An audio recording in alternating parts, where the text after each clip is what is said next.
Hello, it's another really hot day today, and much as I love cooking, the last thing I want to do is turn the stove on. So it's the perfect day to make this watermelon, orange and feta salad, which is just the most refreshing thing to eat.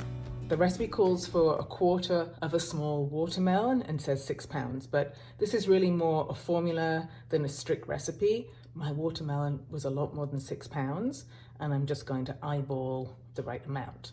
If there's a little too much watermelon, I don't think anybody will complain. And let's make some slices. That's the thing about this recipe, it's really just a formula that you can take it and go.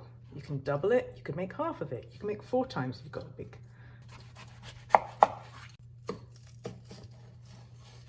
Okay, taking the rind off, that's an easy part. I'm composting the rind because we love to compost.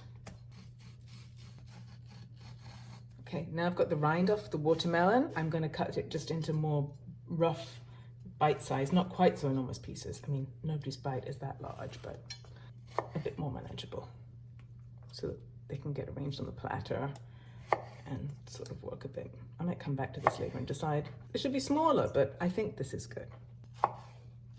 Now I've got my watermelon. I'm going to move it onto a plate so that I can just work on the red onion and the other ingredients. The colors of this salad are just so bright and refreshing too, I guess. Everything about it is appealing. This is the orange that I cut earlier. The last thing to cut is some red onion. You could totally use a white onion if that's all you have. Red onion just has a little more bite and a little more color, although we cut it into small pieces so you don't really see the color that much. Again, I'm going off script a little bit here with the recipe because it says a small onion. My onion isn't small. The grocery store didn't have any small red onions, so we're just gonna eyeball it.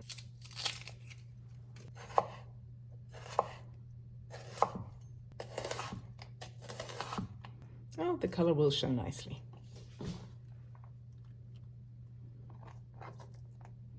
Okay, that's the raw ingredients. Here's my feta. There's a lot of different choices in feta. It can be cow's milk, sheep's milk, Bulgarian, Greek, French from the US. You can use any kind of feta in this recipe. This is a French feta that I got at the grocery store. You just want to make some thin slices. If you're lucky, they won't stick to your knife. And in the salad, it's not really cheese heavy. If you wanted it to be cheese heavy, you can use more feta. You could use the cheese just in large slices. You can break it up into, with your hands, into just rough pieces. It's really how you want to use it, how you think it's easier to eat. I'm gonna cut it into slightly smaller pieces and see how that goes. I like that this feta is not so firm, not so aged that it will kind of, not melt, but sort of soften up when it's on the salad, so it's not so crisp and the flavors kind of mingle even more. I've got some mint here, which is the herb I'm going to use just to kind of garnish the salad and bring a different bit of flavor.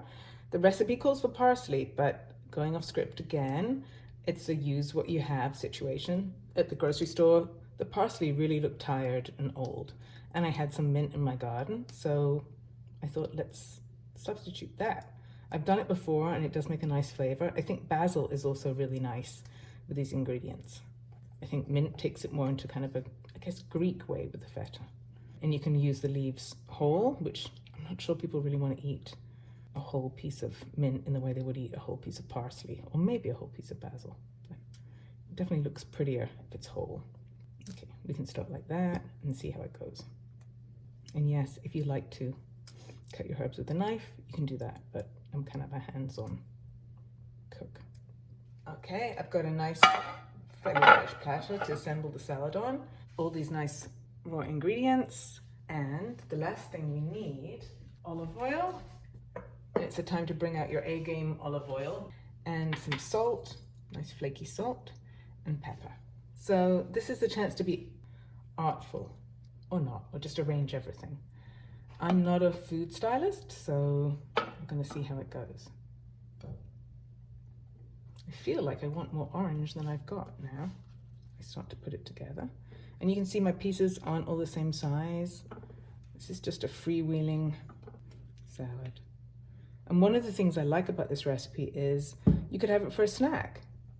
You could serve it as an appetizer. You can definitely have it as a side for grilled meat or fish. And you could have it as a dessert, cheese board hybrid. There are a lot of possibilities. And the orange, you could segment the orange and take the skin off each segment, but you don't have to. I'm fighting my tendency to be neat and tidy here and just pop it all together. Okay, it's time for some feta. Let's see. Again, you can see if you had big slices of feta to match the size of the slices of watermelon, that takes it just in a kind of different direction. I think if you cut it too small, it becomes kind of too small. Stop adding any feta and add some mint and olive oil, salt and pepper. So you just want to drizzle. I think the recipe calls for a small amount, but I'm just going to eyeball. And then this mint.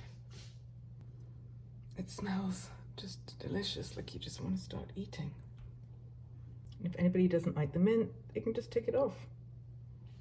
Okay. A little salt and pepper, well, a little pepper, and a little bit of flaky salt. This is a Welsh flaky salt. A lot of people like Malden. I like that too. Any great flaky salt will be nice here. Okay, this is the finished salad. You saw how easy it was to make, and you can see how pretty and colorful it is. It smells really wonderful and it tastes delicious. It's just juicy and refreshing. Give it a try soon.